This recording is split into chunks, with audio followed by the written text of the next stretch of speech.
Well, good evening, ladies and gentlemen. Can I, first of all, thank you for coming tonight and making tonight a priority to you. It is a night that I'm pretty excited about to hear what Brendan's got to say, and I'll speak a little bit about him more in a moment. I would just like to begin, as we normally do as a community, just with a very short prayer reflection. Obviously, tomorrow the college is recognising the needs of our adolescent boys and our mental health space, and just a critical space it is. And I certainly, on reflection, not only yesterday and last night, but today, was thinking about what teenage years were like for us. And now I'm a little older than a number of you, but some of you are my age. Maybe there might be a few, maybe a little older. But if we think about our own teenage years, they were difficult years. There's no question about that. And many would say the most difficult times in a person's life. But there are so many more things that our young men have to contend with.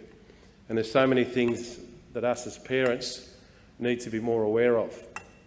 And there's so many things that our young men may be exposed to accidentally that we need to be aware, and the impacts that can have on our young men today. So with those thoughts, and particularly the thoughts of your boys, and all of our boys, past and present, we've got a number of things that are happening in our lives at the moment in this community, with families that are really struggling with some of their young men, and also for other factors. We think of all those people in just a moment of silence, and then we're going to give our thoughts to God. And as a Catholic school and as a Marist school, we'll go to our Marian tradition, and those that know the Hail Mary can join me in that. And then I'll do our introduction of our very special guest this evening.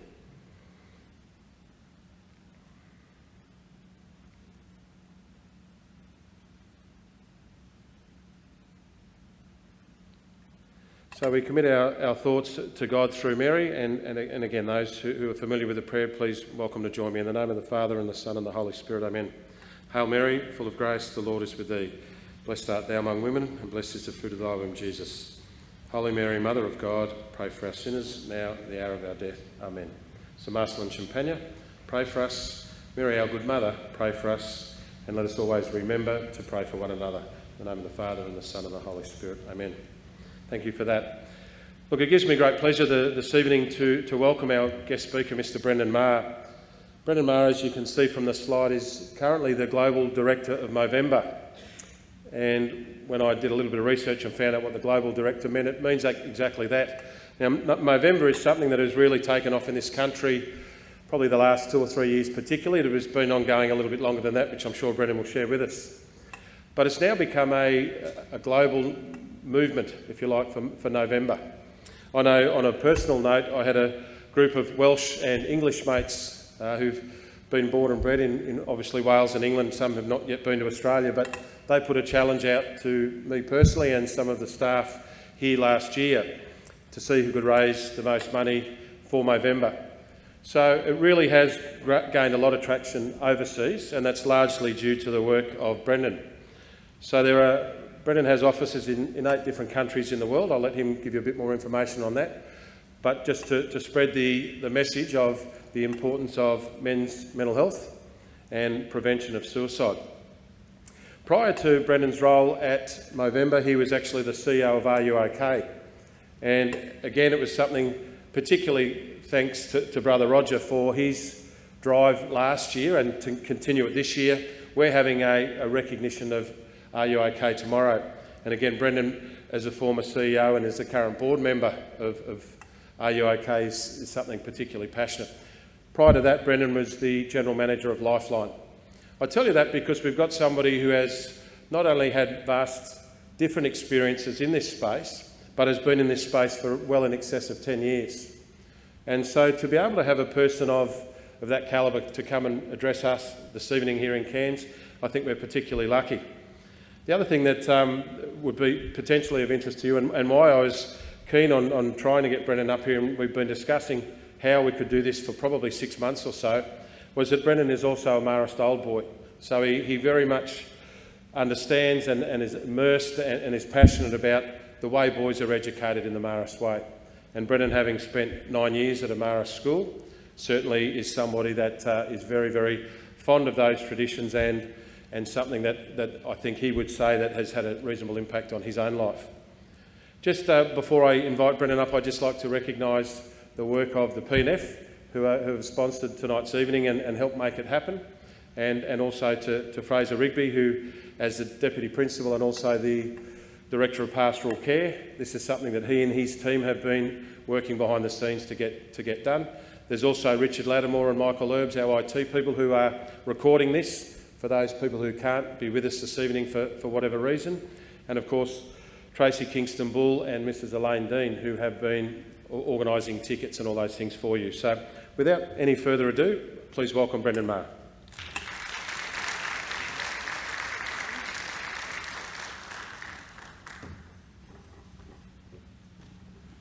Thanks very much. I was saying to Matt, I came up from the south coast of New South Wales this morning, and between the plane and the terminal lounge at the airport, I was about medium rare by the time I got in, so very different temperature here.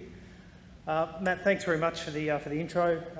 Matt was actually, I was one of Matt's students in his first year of teaching, I think, at Marist College in Canberra. So I've known Matt for a very long time, and yeah. The community outreach aspect of the work that I do is something that gives me a lot of joy in many ways. If one or two people tonight can walk away with an insight or a different idea, perhaps a different way of looking at things, to support the people in your life, then it's been worth it. It's been time well spent. Hopefully, more than one or two of you will get something out of tonight. Matt's shared a little bit about my background, so I won't go into it too much. But just from a personal context, I grew up in Canberra, one of 13 children, 7 sisters and 5 brothers, to 2 parents who are still alive and living in Canberra. I'm married with 3 stepkids, Tanya, Jade, Shannon and Ado. And this is a whole clan a few years ago, so there's lots of us. There's great-grandchildren and great nieces and nephews, and yeah, families are very important. I hate talking about myself, but I was told that it's good to build a little bit of context about who you are and where you're from. Matt mentioned I did have some experience in mental health and suicide prevention. I spent 7 years with Lifeline, 7 amazing years with Lifeline, the crisis support organisation. I then moved to Are You OK for 6 years as CEO, and more recently, a couple of years ago, I moved into to the Global Director of Mental Health and Suicide Prevention at Movember. I'm still a board member at Are You OK, which Matt mentioned. It is work that I'm really passionate about. Are You OK is an organisation that really just seeks to strengthen the social scaffolding around people who are struggling, just by providing some guidance and a roadmap on how to talk to someone who might be struggling. Sometimes we find it hard to find the words. Fear, stigma, they're barriers to us reaching out to support someone. So Are You OK simply tries to provide some of that guidance and strengthen our capacity as human beings to support others who aren't doing well. I'll share a quick video about Are You OK and its genesis. Gavin Larkin was very important, and I always like to show where that came from. Was a movement that was born out of a lived experience, and the video should speak for itself. Are You OK Day grew out of a project that I started around looking to do something that inspired me and that was altruistic, something that could help other people. Today is the day when we reach out to family and friends with a simple question. Well, I'm an ambassador for Are You OK Day. I think you are too, aren't you? Yes. Dad named his idea Are You OK Day. And I can remember the night he came home and told us about it. I didn't think it was going to be as big as it has become. And now look where I am, talking in front of you about Are You OK Day.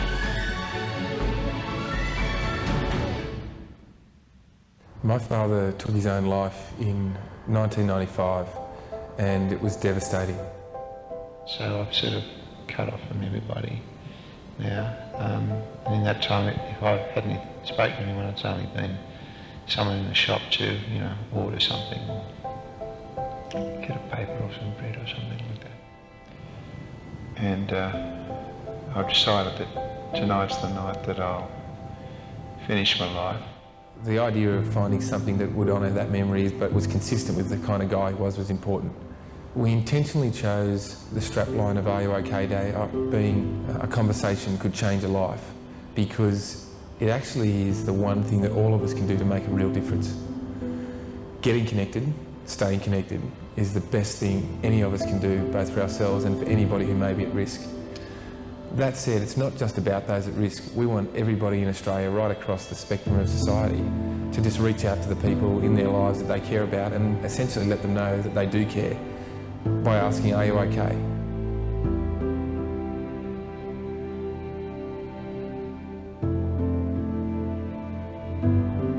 Gav's never far away. You know, I often think, you know, what would Gav think about this? And I hope that he'd be happy with where we're going. He'd be very happy. He would be very happy. Every day we're hearing how people are having conversations that are changing lives. It's no longer a question for a single day. The conversations are happening every day of the year. Every Australian, every human has that gut feeling when they know that something's not right with their buddy. And I think it's just about engaging them, getting together, having a chat, having a beer, doing what you usually do. There are so many lonely people, and often people who know them just don't give them a thought. When was the last time that you asked a mate or a colleague, are you okay? If it's been a while, it might be time you picked up the phone. Just that conversation, that question changed my life. Yeah, so Gav was very driven by, I guess, a trauma in a lot of ways about, you know, what perhaps he could have or should have done to support his dad, Barry, when Barry was going through a difficult time. But you know, Are You OK is not the panacea. It's one small component in a complex system of keeping people well and keeping people safe, and very much about mobilising everyone in the community. Moving on to Movember.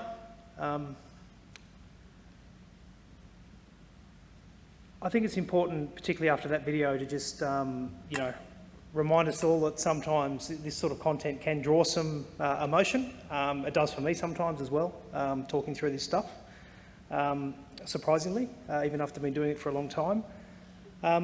We will be sharing some tips, and there is some links to resources around, you know, getting some support if you need it. And if you need to duck out at any stage and get some fresh air, that's totally understandable as well.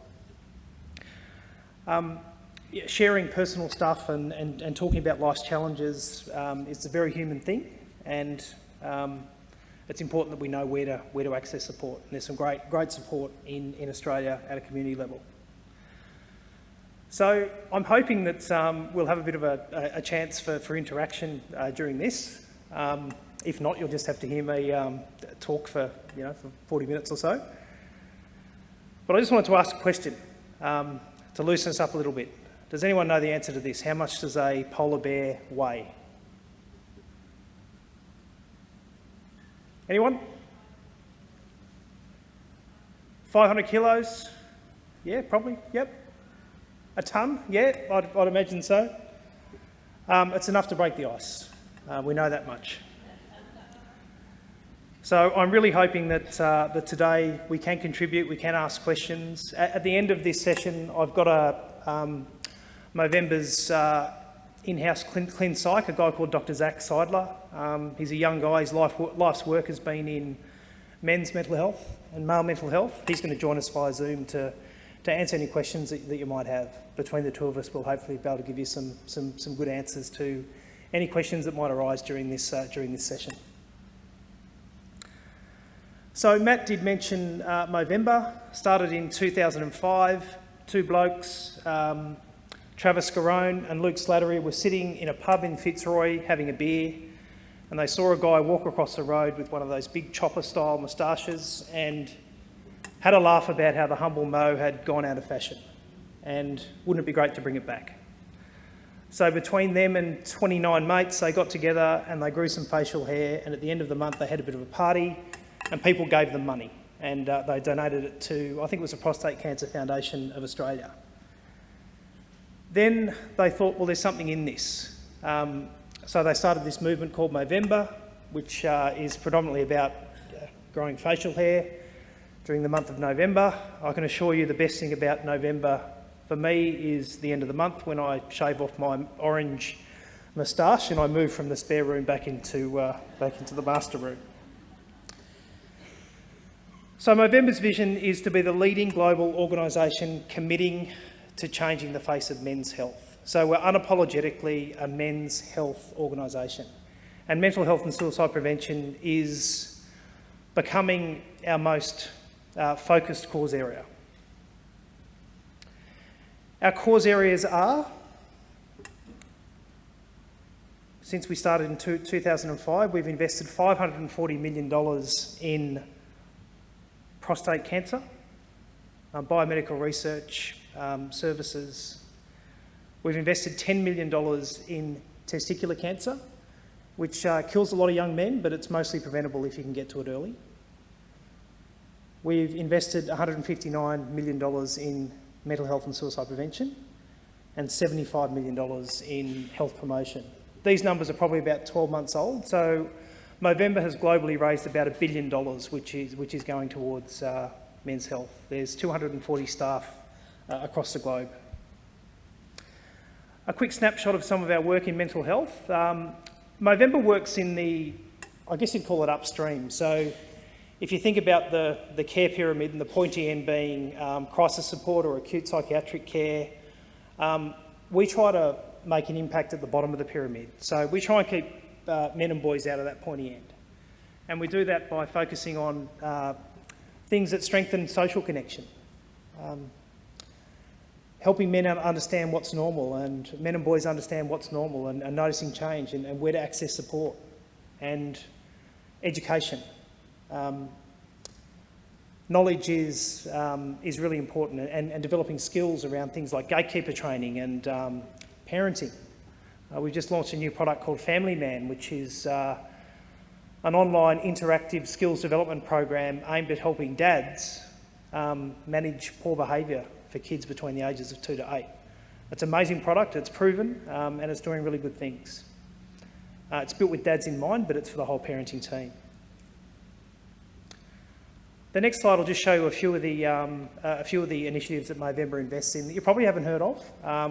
We're not very good at promoting our programmatic work. We're very good at getting people to grow moustaches and to raise money. But my focus is entirely on where does that funding go in order to keep more men and boys on this planet.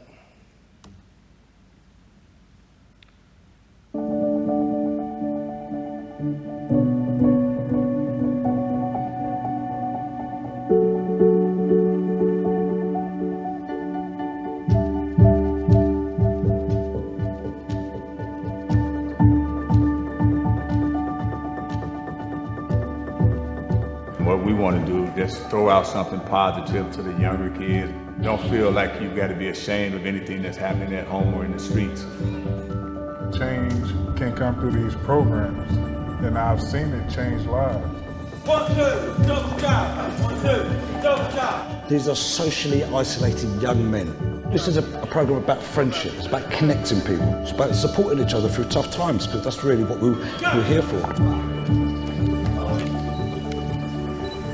Programs like Photo Voice allow a group of veterans to work together to solve their own problems. They said that this is the way that we do things in the military. We plan a mission and then we do that mission together.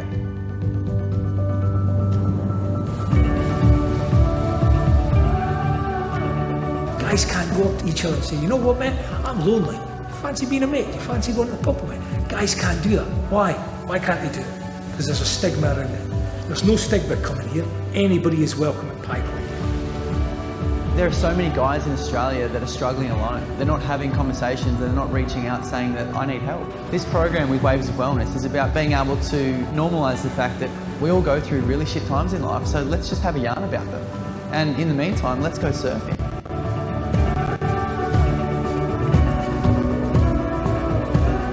For a population of about 1,000, we expect 5 young people to die every year from suicide. The best way for us to heal is that we need to heal ourselves. So on the land-based program, the young men and boys who grew up with a well-known hunter learn how to live off the land, they learn the culture. These guys are alive.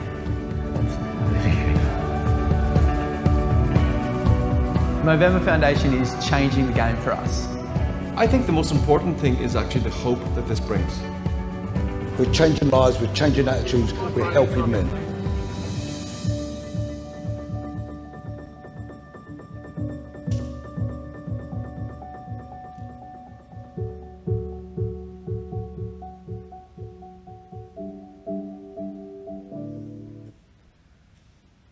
One of the programs that wasn't highlighted in there that I'm really excited about, and we're rolling this out at the moment quite significantly in the United Kingdom in the lead up to the Rugby World Cup, is a program for young adolescent boys aged between 12 to 18 years of age.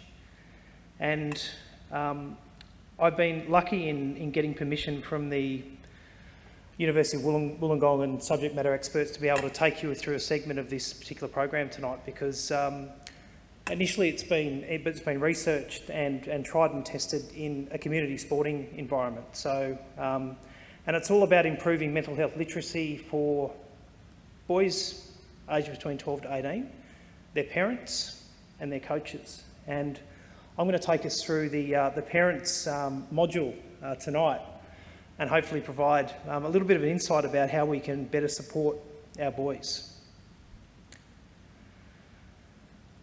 So this presentation, as the #1 supporter of your boys, is going to give you some tools to be proactive about mental health. You'll probably be familiar with some of the topics that we discuss, and the information is relevant regardless. So if you already know it, that's great. If you know a lot of it, that's excellent. It might be a good chance to reinforce that you've got good knowledge and we're doing some good things. If you don't know a lot of this stuff, well, it's a really fantastic learning moment, hopefully. As I said, the content might be a bit sensitive, so you know it's a non-judgmental space, and there's no wrong answer, there's no wrong discussion, so feel free to put your hand up and ask questions. We will have an opportunity at the end. So the first thing that I'm going to ask, and it's more of a rhetorical question, I don't necessarily want answers to this one, is when we think about mental health, what is it and what do we know about it?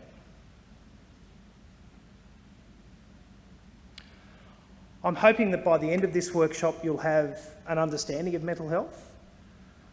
I'm hoping that you can know of ways that you can support positive mental health in your family, and I'm hoping that you might know when, how and where to seek professional help.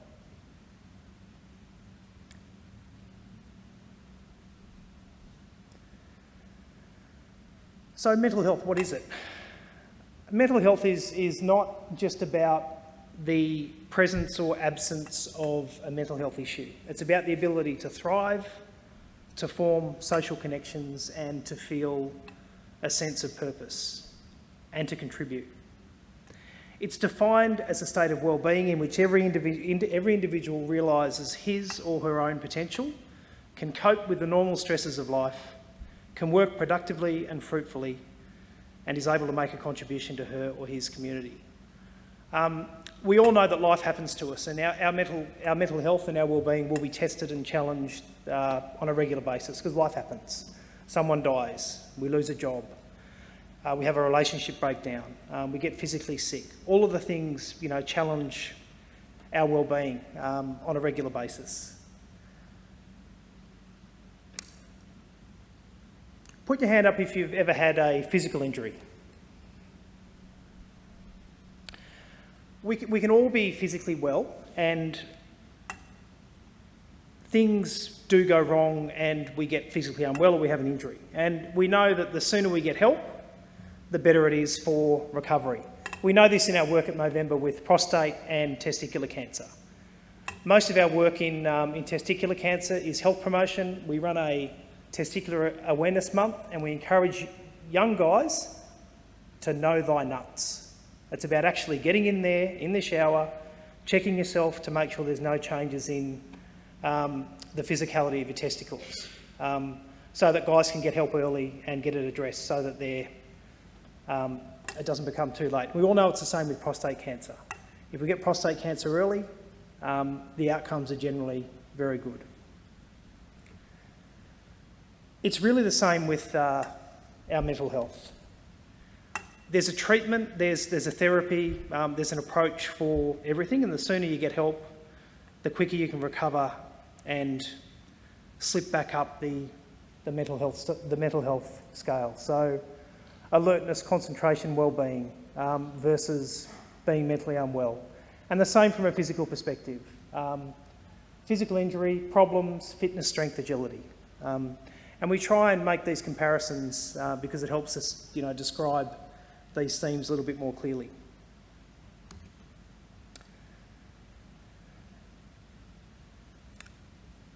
So absolutely everyone falls within this continuum of mental fitness and mental illness. And it's normal, as I've just said, to experience emotions like sadness, anger, etc. And usually we can get over these emotions without them lasting for a long time or causing us too much distress. If these feelings persist for a long period of time, however, and start to cause significant distress or stop us from getting about our daily lives, it may turn into a mental health problem or a mental illness. And just because you might have a mental health problem or illness doesn't mean you can't get back to feeling mentally healthy again. A point on the continuum, provided you get the right help as quickly as possible, just like physical health. We're going to play a bit of a game called True or False. It's just simply a hands up thing, just to see what you already know about mental health and mental illness. It doesn't matter, not one little bit, if you don't answer this correctly. We've all been conditioned by our environment, our experiences. We know that mental health has been highly stigmatised. Probably in more recent years, we're starting to talk more about this sort of stuff. So an incorrect answer or a don't know is a great thing because it's a great learning moment. So who thinks this is false? Only certain types of people experience mental health problems. Who thinks it's true? No wrong answers. Just a learning moment. It's false. As we saw in the mental health continuum earlier, anyone can experience a mental health problem. So some individuals or groups can be at more risk, of course. Those who have experienced trauma or, it all depends on their individual circumstances and coping resources available.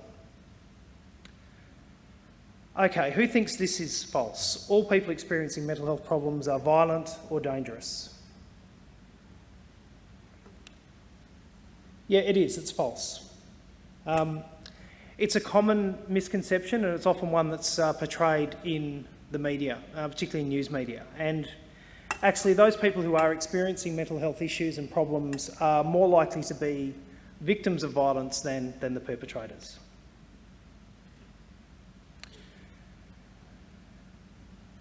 Who thinks this is true? You can see if someone has a mental health problem. And you're all absolutely right. That's not always obvious. In fact, many of us are incredibly good at masking our own challenges and mental health issues. And it may be especially difficult in identifying symptoms in teenagers, but this is what we're going to talk about today and try and help you out with.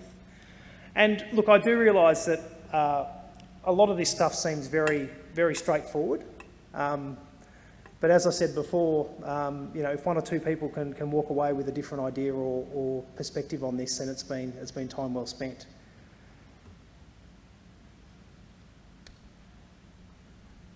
Who agrees that mental health problems are health problems? Yeah, you'd be right. As we discussed earlier, being mentally healthy is part of overall health and well-being, and just like you would notice and seek help for a physical problem, a mental health problem requires attention and appropriate treatment to aid in recovery. And just like a physical health problem, we can all take steps to aid prevention and learn how to help others as well. Okay, is this true or false? True, mental health problems are common. Yeah, they are. They do affect a wide variety of people of all ages and from all walks of life, and it can affect anyone at any age, regardless of education, income or culture. In fact, some of the current stats on the prevalence of mental health problems in Australia are going to come up on the next slide.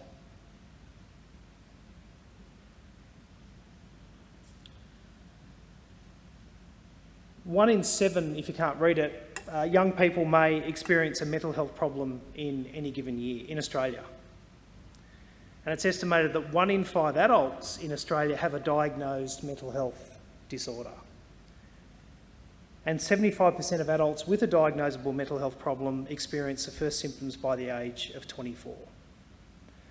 And it can change very quickly for any of us. A significant event, a significant life change, and our capacity, resource to be able to cope. And the social scaffolding that we've got around us as well, who we all know how important that can be in helping get us through those difficult times. Now we're going to talk about some common teenage behaviour, and this is particularly focused on adolescent boys. And we're going to talk a little bit about anxiety and depression and how you can tell if there could be an issue that is more than just, kind of typical teenage behaviour. But before we do, before we talk about depression and anxiety, and they're two of the most common mental health problems in young people, does anyone want to share what they consider to be common teenage behaviour? Yep. Too much testosterone, and does that manifest into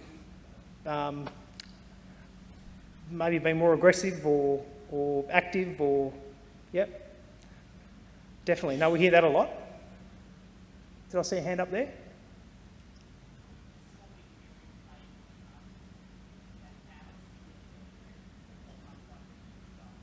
Hoarding every cup and plate and stuff in their bedroom. Yep, I've experienced that for sure. Yep. Sleeping in more than normal. Yeah, good one. Good one. Absolutely. And what do we know about anxiety? Let's talk about some of the physical signs, and then we'll talk about some of the behaviours that might indicate that that our boys are experiencing some of this stuff. What does it look like? What does it feel like? Everyone feels anxious every now and then. A bit of anxiety and stress is good for us. It keeps us motivated and keeps us aligned with our deadlines and all that kind of stuff. It's when it becomes too much and it becomes sustained that we've got to take action. So let's go through some of the physical signs of anxiety. And if you can't read it, I'll just read it back. So, feeling keyed up or on edge. Changes in appetite or weight, so eating more or less. Shortness of breath. Fatigue, restlessness. Physical agitation, muscle pain, tightness in the chest. These are the kind of things that can manifest if we're anxious and if your boys are anxious. Nausea. Increased heart rate. There's also behavioural signs of anxiety. So persistent or excessive worry, avoiding anxiety-provoking situations, so not talking or dealing with things, difficulty concentrating or not completing normal tasks, using alcohol or drugs to escape,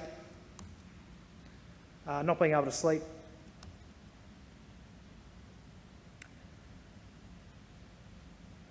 But what's normal and what's too much? For young people, anxiety-provoking situations could be, okay, preparing for an exam, or even going to a party, or socialising when the pressure of school's getting a little bit too much. A big sporting event, final, and it's a normal human emotion that's evolved to help us, but it becomes a problem when it becomes excessive and gets in the way of daily activities. So when the worry is persistent and causes persistent disruption to the day and to daily life, it may be too much anxiety, and it should not disrupt or limit daily life.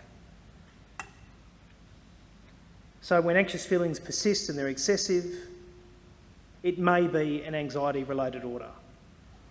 But remember, only a health professional can make a diagnosis. It might give us, the sense that something's not quite right, but it's important that we get a professional opinion and not, not draw any conclusions ourselves as parents and carers.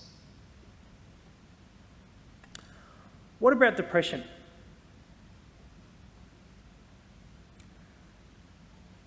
We all feel sad or down from time to time, and that's part of being human. For young people, it's normal to have occasional mood swings for reasons like chemistry and testosterone and all sorts of things. It's normal to feel irritable and to be sensitive to criticism, rejection, all of those things. And it can make it harder to tell whether they're experiencing normal feelings or whether they're becoming depressed. And in young men, it's important to remember that depression may be more likely to manifest itself in males as extra aggression or irritability, temper, than depressed mood. Mood swings or bouts of unexplained crying or looking really sad. However, these are still possible signs to look out for. Depression can be experienced by constant feelings of sadness or guilt, irritability and worthlessness. But when thinking about our own kids, it's important, it's actually about significant changes that you observe in your boys and your teenagers. So the common things to look out for are low mood, irritability, aggression, and loss of interest in their usual activities could be a good sign. What are the signs of depression? So changes in sleep patterns, expressing feelings of guilt, low self-esteem, low confidence, change in appetite again, change in weight, social withdrawal from friends and family, just not wanting to be around the people that they've normally wanted to be around, low energy levels and persistent tiredness and fatigue, reckless behaviour, taking unnecessary risks, poor concentration or memory, and thoughts and sometimes expressed thoughts of self-harm and suicide. So from a sleeping perspective, it might be common, and it's very common for teens to sleep a lot, but you might notice that patterns have changed for your son. You might notice that language is talking about, kind of being a burden. I'd be better off, they'd be better off without me. That kind of language can always be concerning and could demonstrate that someone is feeling depressed. Poor self-esteem, lack of confidence. We talked about weight gain, losing focus, struggling to get things done, getting worked up about things that they've normally done really well and really easily could be an indication. So we're looking for change. That last point around expressing suicidal thoughts, often as parents these conversations are very big for us, and we often don't feel empowered or confident to have those conversations, to have direct conversations with our boys if we're ever in that situation. And I just really encourage people, if you're ever genuinely worried about your boys, you're worried about their immediate safety, it's a very hard thing to do as a parent, but call 000 or call Lifeline, speak to one of their crisis volunteers and get some perspective and some guidance on what to do in that situation. Lifeline's not only for people who are in crisis. As a parent, you're in crisis when you're worried about your kids. So reach out. It really is a very good service when it all works how it should. Kids Helpline. There's a load of other online services. There's also online training, 60 to 90 minutes that we can get, which will provide us with some guidance on how to have those very pointy-ended conversations with someone at immediate risk. I'm not going to go there tonight, but it's certainly something that there's some very, very good resources and training available. And I know that from a college perspective, there's a large number of staff, I think 75% of staff are trained in mental health first aid.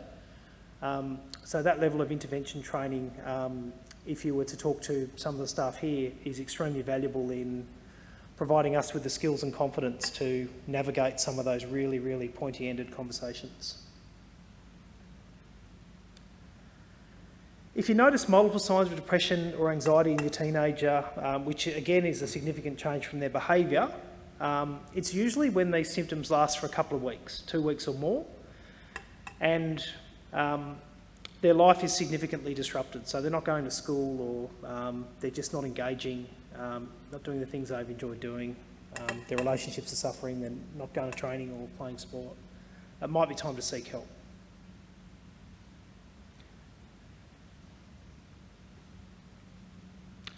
So let's have a quick look at some scenarios. Scenario 1, your 13-year-old son is quiet and withdrawn.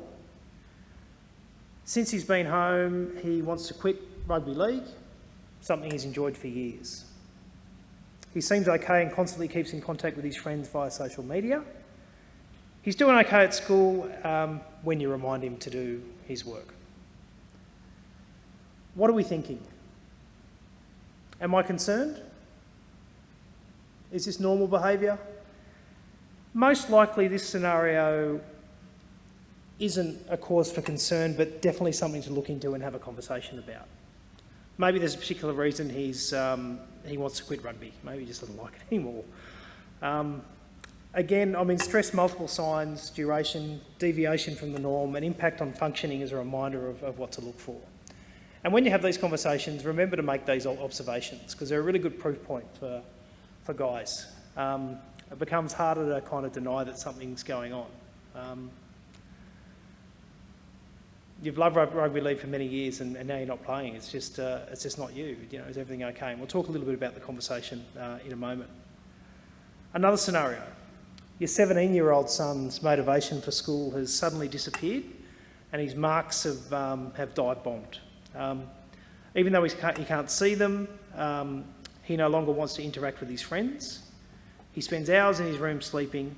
He used to love footy, but he doesn't want to play. What are we thinking about this? Is this showing signs of depression and anxiety from what we've spoken about? I'm seeing a fair bit of nodding. Yeah. I think it indicates multiple signs of depression and social withdrawal, not doing things he used to enjoy, oversleeping, and there's an impact on his functioning, and we're worried about him. And so we've got to consider how long this been going on. And if it's been a couple of weeks, well, it is time to get some support. Remembering that only a qualified health professional can provide a diagnosis and can really provide the support and course of therapy and support that your boy will need. You provide a lot as a parent, of course, a huge amount as a parent in providing that, that motivation to take that step to get support, as hard as that might be. Scenario 3, our last one, is your 15-year-old son seems to be on edge all the time since being at home. He's not eating, he appears tired and irritable much more often than he has been in the past. And he's recently been coming up with excuses to avoid doing schoolwork, and he's not getting assignments done on time, when normally he was really good. So what are we thinking? We're thinking this could be cause for concern. Yeah. Again, probably potential symptoms around anxiety, and they're eliciting physical and behavioural signs, and it's impacting his functioning. So probably time to seek some support. And, you know, I can see lots of nodding when sharing these scenarios, because these are, you know, scenarios I've seen with, you know, with my own teenage boy. And you do, you kind of think to yourself, oh, gee, is this heading the wrong way? And then, you know, all of a sudden the behaviour sort of gets back into a rhythm again, or you have a conversation and you get support. Ignoring it won't make it go away. As tough as those conversations are, and as much as your son probably won't want to have them, we do know that teenagers want and need their parents to support them.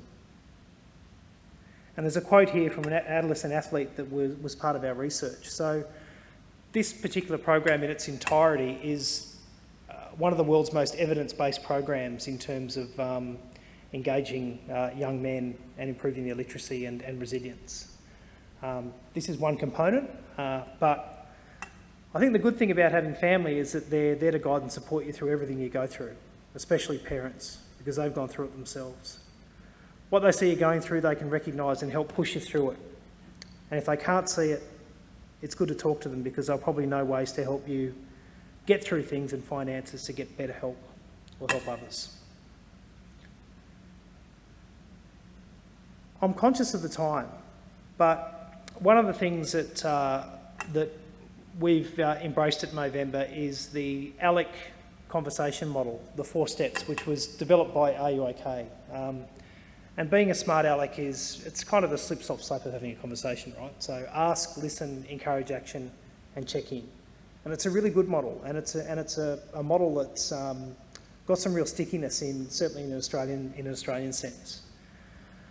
So starting the conversation about mental health and knowing how to seek help can be uncomfortable, but the following steps are here to help you. And we've just spoken about asking, listening, encouraging action, and checking in. And we'll talk about this in a little bit more detail. So how do we ask how they are? You can start by relating your concerns to something they're doing and not doing. I spoke about making that observation, sleeping or not eating or, as much as usual. So ask how they are, listen and acknowledge their feelings, and ask what you can do to help. Is there anything they need from you? Is there anything you should stop doing? Express your concerns. Use phrases like, I've noticed that, I'm worried about. You haven't been going to footy training, or you're not answering my calls. It's not like you. And the examples here are ways to give you some ideas on how to start a conversation. You seem a bit stressed these days. Is anything up? I've noticed that you're not hanging out with Alec anymore. Are you all right? I've noticed that you haven't wanted to go to training lately. Is everything okay? That observation is really, really important when talking to your boys. Listen without judgment. Now, all we want to do as parents is provide the list of what they need to do to fix their problems, right? But that can actually put our sons under more pressure. You know, it's often said the things that keep us up at night aren't as bad once we share them with a friend. So just being an ear for your boys and for your kids is a really important start. It's time to listen. So eye contact, body language.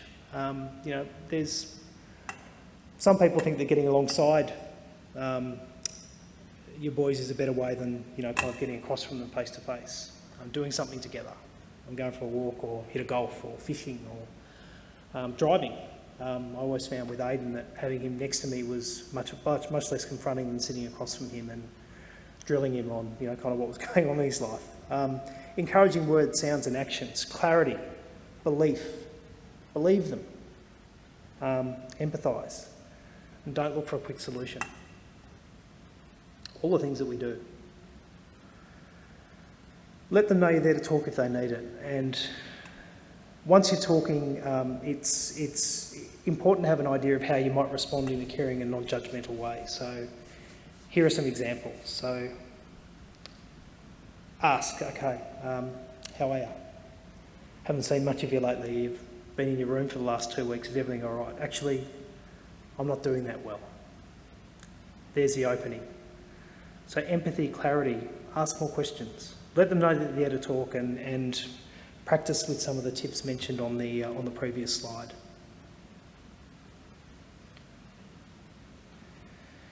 Encouraging action is around exploring the options they might have and providing resources. So not giving them the list of things they need to do, but saying, okay, what do you think we can do to help manage the load?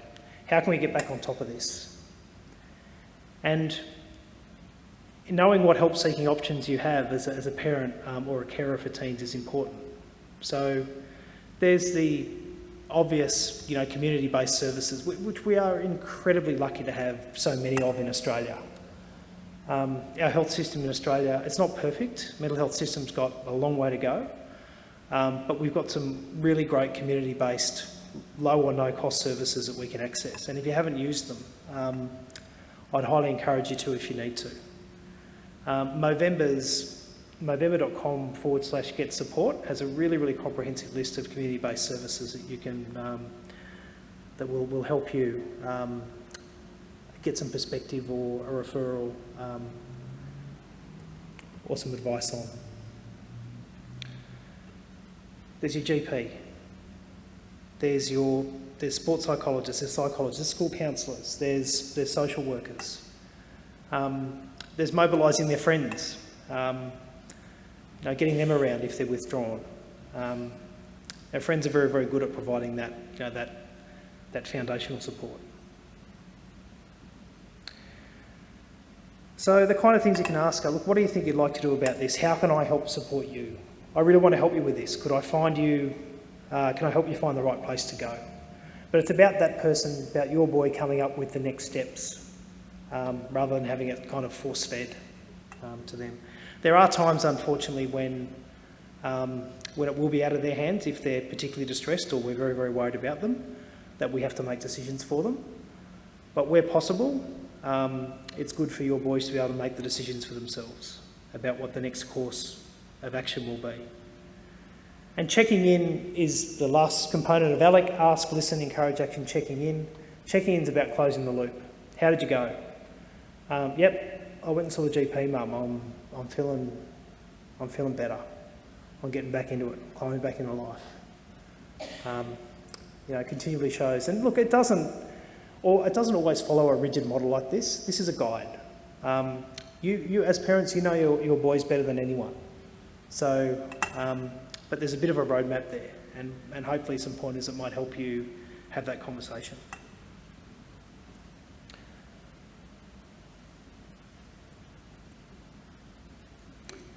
So it's about being a smart aleck.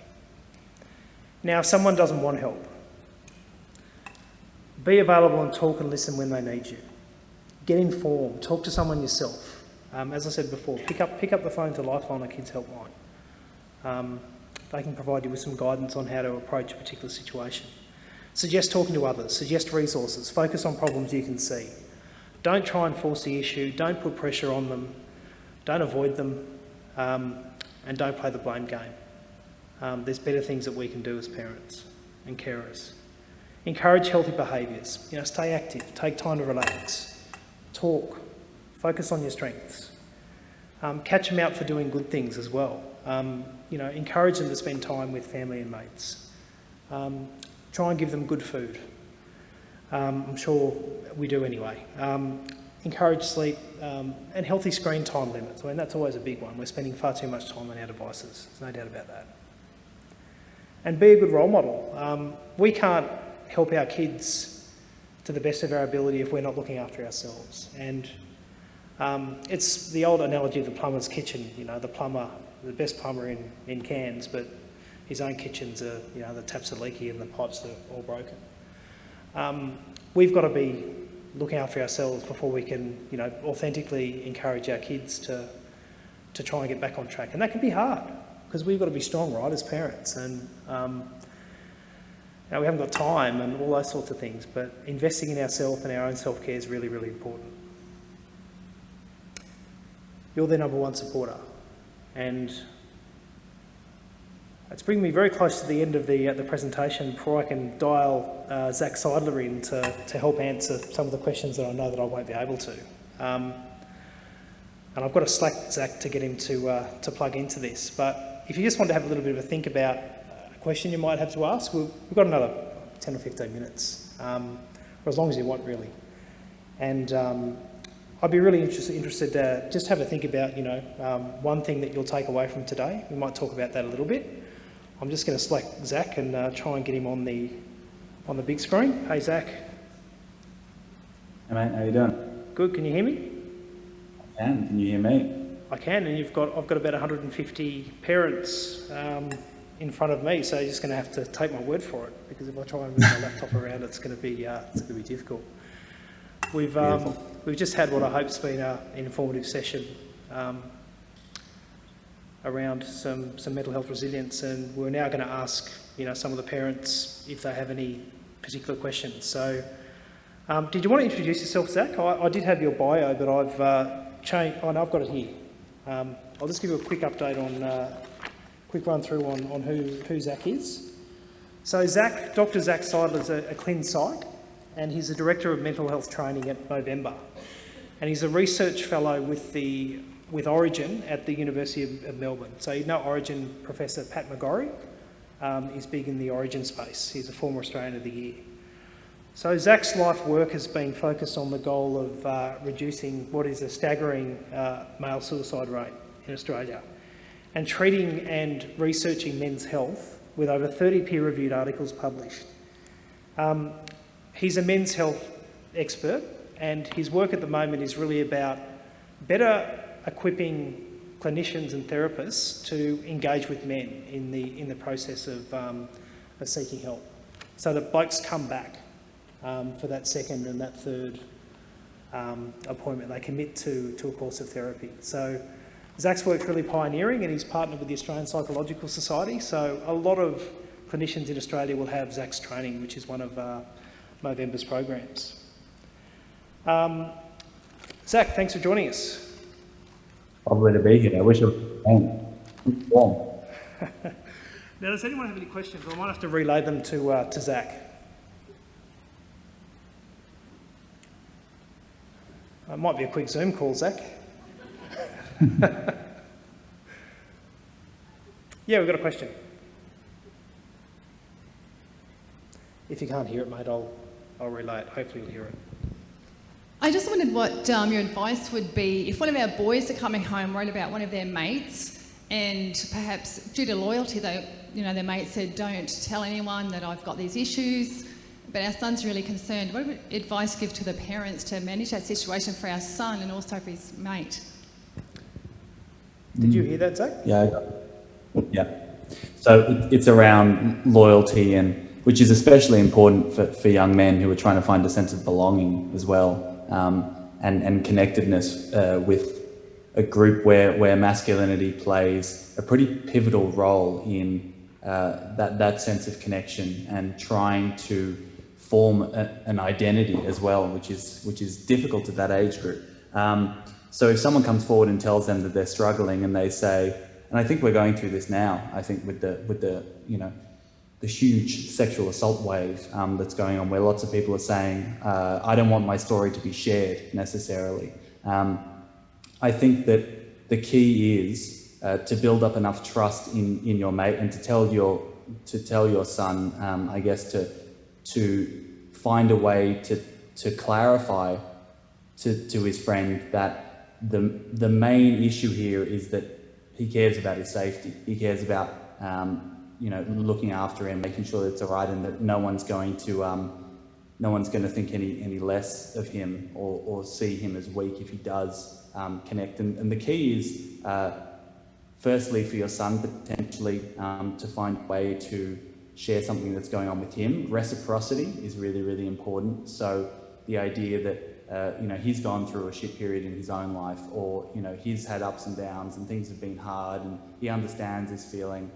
Trying to have a bit of that empathy so that the guy doesn't feel alone or weird is really important. And then also just saying, who's one person that I could add in, even if it's just another mate for now. It just broadens out the circle, and it takes off some of the stress that's on your son to be the only person that knows this stuff.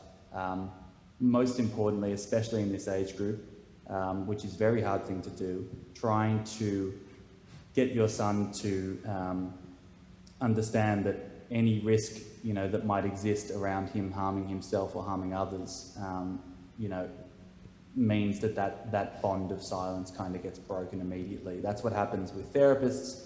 We've got confidentiality as well, but the second somebody says that they're at risk to themselves or somebody else, I've got to break that, sadly, and that's how it should work in friendship in many ways, because sadly, when somebody's really down and out, they don't know what's best for themselves often. So we need to make that call to keep them safe in the short term, and you know, having been through it many times, they'll thank you in the long term. Thank you, Zach. There's a few hands up. We're just passing the mic over. I've got a question. If, I guess in every family relationship you want to establish boundaries, and attached to those boundaries are consequences as well. If a child's got maybe an underlying mental health issue, how do those two interact if they break those expectations or boundaries, and then there's a consequence? There's that potential of maybe exacerbating that mental health concern. What are your thoughts about that? Did you hear that, Zach? Oh, this is a good question. I like this. Why is everyone firing at 8 p.m., 7 p.m. in Cairns? It's good to know that there's a lot of interest in this stuff. So that's a really complex one, and one that I'm dealing with currently with a client actually who's really pushing boundaries. He's got ADHD and he's got a history of anxiety, and he's doing very untoward things at school, which is leading to his parents not knowing how to not exacerbate the problem while also trying to stamp out the behaviour one way or another. The key is that you know your children better than anyone, and you need to watch for cues. I think that's what's really important. You need to understand what ramifications your behaviours and your actions are having on them, and try to be as empathetic to that as possible. There have to be ramifications for actions. There have to be consequences, and I guess it's just a matter of trying to find that perfect balance, which is very difficult to do based on where they're at currently. So that really takes, and this will always come back to this, which is that takes checking in with them regularly, so that when they've done something problematic, why that may have occurred, and you can understand the underlying reasons for it. The key is to do your best to treat your children like adults in many ways, and to respond to them and question them and share with them in ways that they can see your humanity and your faults and your flaws, or they are going to continuously see you as the adversarial here, in which case nothing will be achieved, because it's just you versus them, versus you're on their side, you're trying to understand what's going on and trying to find ways to make their life easier. That's what I do as a therapist. Sometimes I have to gang up against the parents with the boy to try to get him on side, but it's really a matter of going, I want to make life easier for you. That's, because if life is easier for him, then life is easier for you as a parent, and everyone, gets off pretty scot-free. So understanding where they're at, speaking to them in a way that respects their autonomy as well, is going to lead to less problematic behaviour, which is often just them, crying out for help, seeking attention, trying to find ways to, connect, even if it's in the wrong way. Yeah, hopefully that answers the question. Thanks for the question. Have we got another question up here? Yeah. A couple more questions, Zach, and then I know you've been on holding for a little while. Oh, good. My question is, how do you tell the difference between a child who's trying to essentially manipulate the situation because he knows your weaknesses, as in perhaps expressing feelings of or saying that he wants to commit suicide or something like that, which your gut feeling tells you is not necessarily the truth, but is what he's saying to you to manipulate the situation to get it to turn around the way that he wants it to be? Because I know that there's a real kind of fine line there. You hear horrible stories about how parents just didn't see it coming. And so, yeah, there's the danger that kind of lies there between, what is actual truth and what is actual issue, what he's saying to you that's being manipulative to get what it is that he wants in his life? Yeah, it's a really, really good question. Zach? It's a big one. And this is one that I get a lot, which is, especially in young people, and really I would say it's often in young girls, to be honest, because self-harm is much, much more common in young girls. And so relying on this type of behaviour as a way to, whether it be exert control, gain attention, it's okay. The way I guess to see it is to consider the fact that has there been any distress before the fact, and then what has taken place now that may lead to this behaviour taking place. I think the really important thing to consider is if you were to go down the route of taking your child to ED, which is really what should be recommended if they're threatening to harm themselves, how would they respond to that? And so, if they are really at risk, then that process should really help the situation. Whereas if they are not at risk, you might see an immediate dissipation of distress, if that makes sense. So I would always recommend if that language gets thrown out there, to start to manoeuvre towards help seeking immediately, because as you said, there are many instances where people have not taken this stuff seriously and it's gone pear-shaped, to say the least. But I think what's really important is that you don't underestimate, and this is what's happened a lot. I've seen 8, 9, 10-year-old children take their own lives before. This is not something to underestimate when it comes to young people's distress. If anything, their lack of ability to contextualise what they're going through in the grand scheme of their lives, it becomes very myopic. They get really locked into this is the only way it can possibly be. And so that threat that happens really often can be genuine in many ways. In saying that, if you've got a child, and this is where child psychologists really come into play, they will be able to hopefully tell you based on personality traits where your child sits and what type of intervention might be necessary to try to get them to regulate their emotions.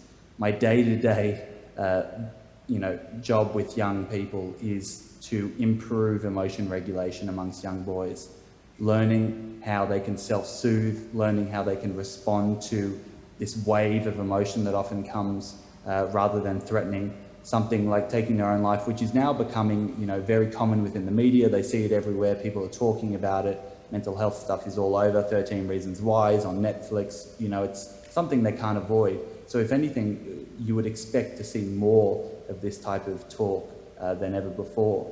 But in the same vein, we are also seeing huge numbers of young people now coming forward telling us how unwell they are. So always err on the side of caution when trying to deal with this stuff. But talking to your child when they are well to understand why they talk about this stuff when they're feeling distressed might be a way for you to really, this is me coming to the actual answer now, might be a way for you to really actually know what's going on in the heat of the moment. So talking, and full stop for everyone in the audience, anytime you are trying to understand the motivations, the behaviours, everything that's going on in your child's head, talk to them when they're in a great mood. It's very hard to do that because you don't want to rock the boat, but that's the best time to get the good knowledge and information out of them. And they're going to tell you why they say that type of stuff and what it means, and you'll have much better information to go forward with. Thank you, Zach. Have we got time for one? I'm sure there's lots of questions, so we'll provide a little bit of a maybe a forum beyond tonight where Zach might be able to answer some other questions that we don't get to. I'm just conscious of time. There we go. Yep. A bit of a heavy question, but in light of what's been going on in the media of late, Could you offer us some advice about how and when to discuss pornography and the sexualised internet with our boys? Zach? Well, let's finish with a banger. Why not? This is great. So I should contextualise the fact that this is my day-to-day, and I love talking about this stuff, but if we want to change the game, so I'm not taking this stuff lightly. I'm just very glad that all of you are on the same page, I guess, in many ways. So consent, pornography, sexual violence is number one hot topic at the moment, and it's something that we should all try to, there are people, that's good to know, Brendan, is really important for us to work towards understanding and talking about with our boys. Something that's very difficult is that many of us haven't actually thought about and questioned this stuff ourselves. I've described it in many ways, whether it be ScoMo at the moment or other people as leading the ship with a blindfold on. We are, especially as men and as fathers, boys often go to their mothers to talk about girls and to talk about relationships and love. Fathers especially have not done a very good job historically at having those conversations because we have our own shame, we have our own fears and discomfort around this stuff. So I would recommend firstly all parents speaking with your partners, speaking with your friends, and finding ways to start to voice this stuff one way or another, because it's going to be even worse if you haven't actually mined your own attitudes and biases around this stuff first and foremost. Secondly, demonizing any of this behavior, especially porn watching, for instance, is not going to end well. And I would recommend trying always to understand things from their perspective and trying to find ways to promote healthy sexuality, obviously. But I think the thing that's going to happen is that you're going to talk, and I've done this many times in therapy, you're going to talk to your boys and they're going to block their ears and they're going to, it's deeply uncomfortable for them, more so than it is for you. And you'll think that they're not listening and they don't care and they're not taking anything in. That is not the case. And if you do it repeatedly, not every day, obviously, but picking your times, and typically it's really, really good to do this when you're driving and they're in the back seat and they don't need to look you in the eye because it's damn awkward. But finding a time to do this every once in a while and just dropping it in and pumping yourself up to make sure you're ready to have that conversation and see it through. Don't just drop it, he goes nut, and you go, oh, thank God, I'm off the hook. That's not the way to deal with this. We need to find a way to speak with our sons about how difficult this stuff is. Yeah, and that's the important thing. It's not black and white, and that's really what's important. Yes, breaking the law is black and white. Yes, consent is black and white, but the way that they're going through it is very grey, and it's extremely uncomfortable and very uncertain for them. And so you want to be the one who, again, treats them with autonomy and empowerment and self-respect and says, I understand that you don't know exactly what's going on. I just want to have open conversations so that we can walk through this stuff together, or you can feel like you can come to me if you've got any issues or you're not sure about something. If we can reduce the shame, we can open up a place where there's time for questions, where there's the ability to know that you're not going to take things personally necessarily, and that they can just throw things out there and you can have a real conversation about it without being like, that's wrong, how dare you, etc. Allowing them that sense that they're allowed to navigate through these waters alongside you is really the best way forward, I think. Thanks, Zach. We have time for one more question, and then Zach, I know you'll be very kind in maybe taking some questions off out of session. No problems. Thanks. Well, my question, Zach, is I think I was very fortunate to be raised in the 1950s and 60s when we just had a lot of fun out in the streets, playing cricket, soccer, bow and arrows, anything that was dangerous, crack a night. That doesn't exist anymore. I don't see children playing in the streets, maybe because its cars are faster, etc. I'm wondering whether all this mental health issue is a recent thing, or did it really exist back then and we didn't notice it? Great question, and a very common one amongst parents specifically because of the wave of distress that everyone is witnessing at the moment. You know, I've had many discussions with my mum who always brings up the fact that everyone has an allergy now. Everyone suddenly is FODMAP or is gluten-free and no one can eat anything, and that didn't happen in my day. And my discussions with my mum are the fact that no, people just had the worst stomach pain all the time and no one spoke about it. So I think that, you know, it's like, think about Down syndrome and autism and all of these disorders that no one, and schizophrenia, you just got locked away. That's what happened beforehand. So the more you open the door to these discussions, the more you're going to find. I think in saying that, there are two things going on here. That is that, yes, we've got a much more open door policy and open ear around mental health issues, which is leading to more people coming forward, which is exactly what we're seeing with sexual assault right now as well.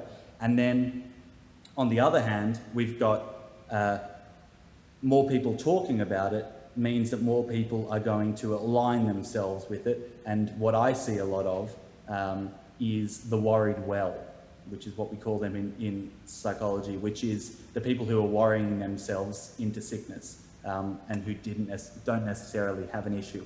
I would say that the vast majority of them are parents who are worried that their child is broken in some way, and I have to tell them that it's actually them that has the issue, not their child, but that's something else altogether. What's really important here is that we should be taking this stuff seriously, and we should be having these conversations at schools and in workplaces, etc. But what we do as therapists and what GPs do and what needs to happen here is that there needs to be a threshold. So people shouldn't be coming to a clinical psychologist if they have, you know, intermittent anxiety. That's life, really, isn't it? Especially, you know, COVID life the past year.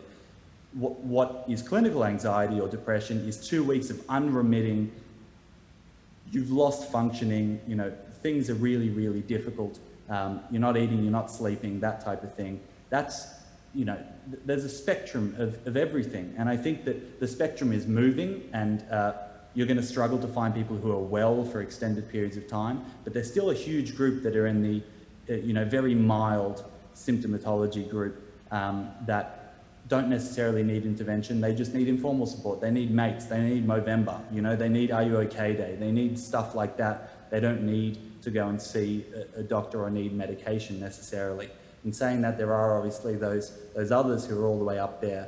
You speak about who is, you know, the fact that kids aren't on the streets playing with each other anymore, and life is much more complex. There is no doubt about that. And so as a result, what comes with complexity are options, and what comes with options is anxiety, and that's what we're seeing. We're seeing you go into Coles and you don't know which toothpaste to choose, and it's damn frightening to work out what is the best toilet paper to buy.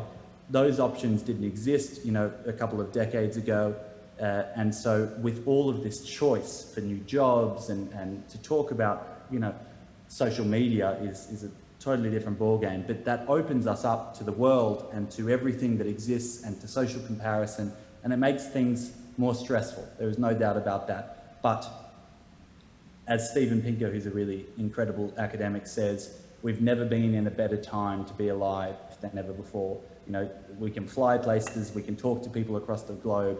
Our well-being is actually improving at a staggering rate, despite the negatives that social media bring. There are huge positives as well. So we need to take the good with the bad. We need to find a way to incorporate it and allow our kids, you know, to not necessarily have the childhoods that we had, but to be able to find that balance where they understand that life might be a bit different, it might be a bit stressful, but they need to build up the resilience to be able to deal with these new conditions as well.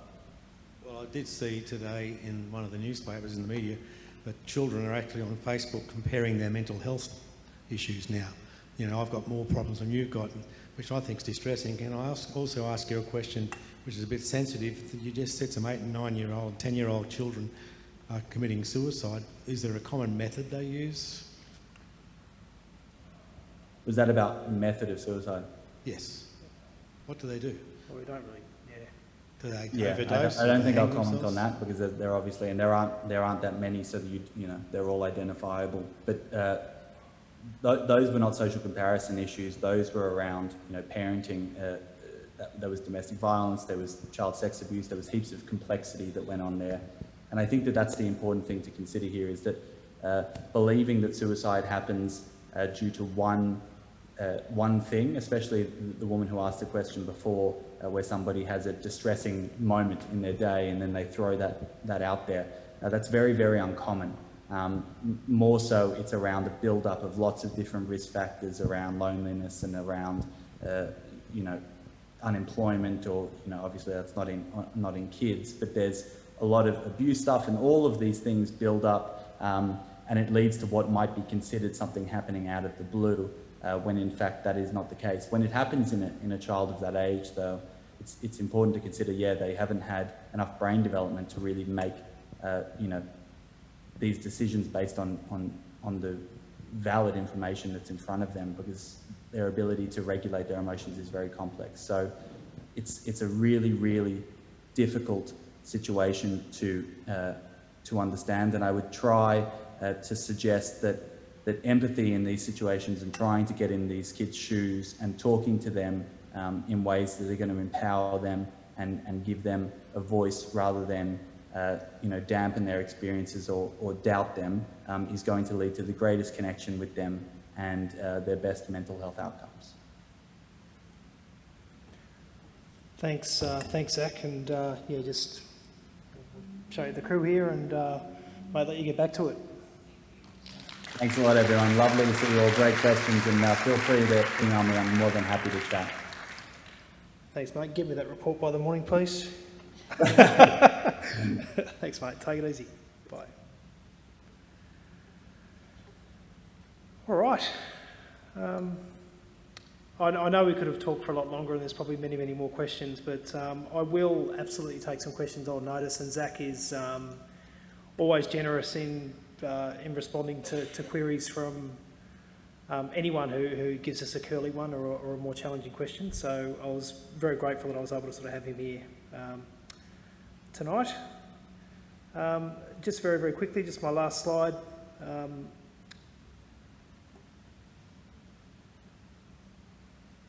Is again just around, I think I know navigate this, just around our own help and support.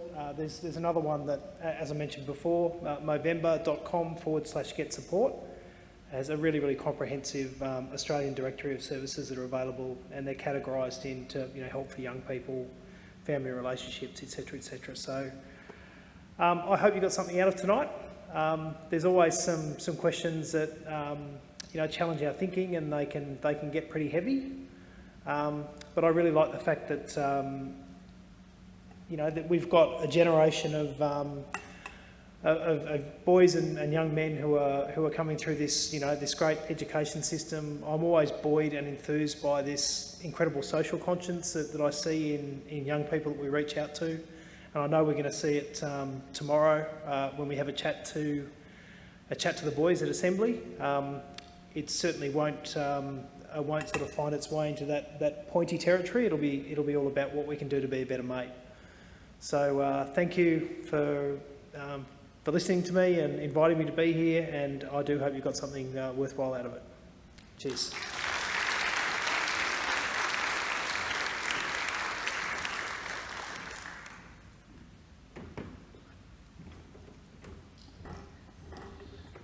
Just before we do go, it would certainly be remiss of me not to recognise Brendan for coming up here this evening, and for also getting Zach involved as well. Just to give you a little bit of an indication of Brendan and some of his commitments, he left home at the very early hours of this morning in a beautiful part of the world down the south coast of New South Wales, a place called Bateman's Bay.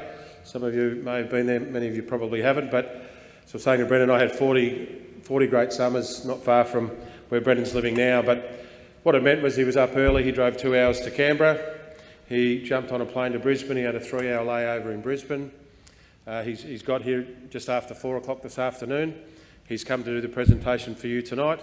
He's got a Zoom with all of his officers tomorrow morning at 6 a.m. That'll go from 6 till 8 a.m. tomorrow. He'll then come to school. He's going to spend the morning before school with your sons. Hopefully you'll remind them to wear silly ties or bring silly ties and silly hats. There'll be a pavement art competition tomorrow, which Brendan's going to judge. From there, he'll be speaking to the whole school at 10 to 10, and that will be something that will be live streamed, so a link will go out to you about that. He's then having a session with Year 11 and 12 particularly, around change in life for them, particularly our Year 12s as they're finishing up their time here at a very safe and regular institution. Brendan will then spend the day in and out of classes with other students before flying back, or before 2 Zoom meetings on Friday morning, and then jumping on a plane, flying to Brisbane, being stuck in Brisbane for 3 hours, back to Canberra, then finding his car and driving 2 hours. So he'll probably get home 9 o'clock Friday night. Brendan's doing this purely as a gesture of goodwill to the community of St Augustine's, and again to have somebody, obviously a global director, but then also to have a world leader as a clinical psychologist to just have on tap to ask those questions. It felt a little bit like a souped-up version of Q&A on the ABC. We had actually quality questions from quality presenters, so it was a little bit different. That's just a personal view. But anyway, I do want to thank Brendan very, very much for his time. As I said, what I guess you can do as a takeaway is have the conversations not only with your own sons, but with your neighbours, with your friends, with other members of your family. And the other thing I guess you could do is come November. I did it last year and I promise I don't want to do it again, so I'm sure there's some dads out there who'd like to grow their moustaches. I'm sure there's mums out there who'd like to donate. And obviously you can see that the work that Brendan and his team are doing throughout the world for men's mental health is just so important. If I could just in closing invite Jane Hislam, the President of our PNF, to come forward and just to present Brendan with a very, very small gift to thank him for all he's doing for our community over the next few days.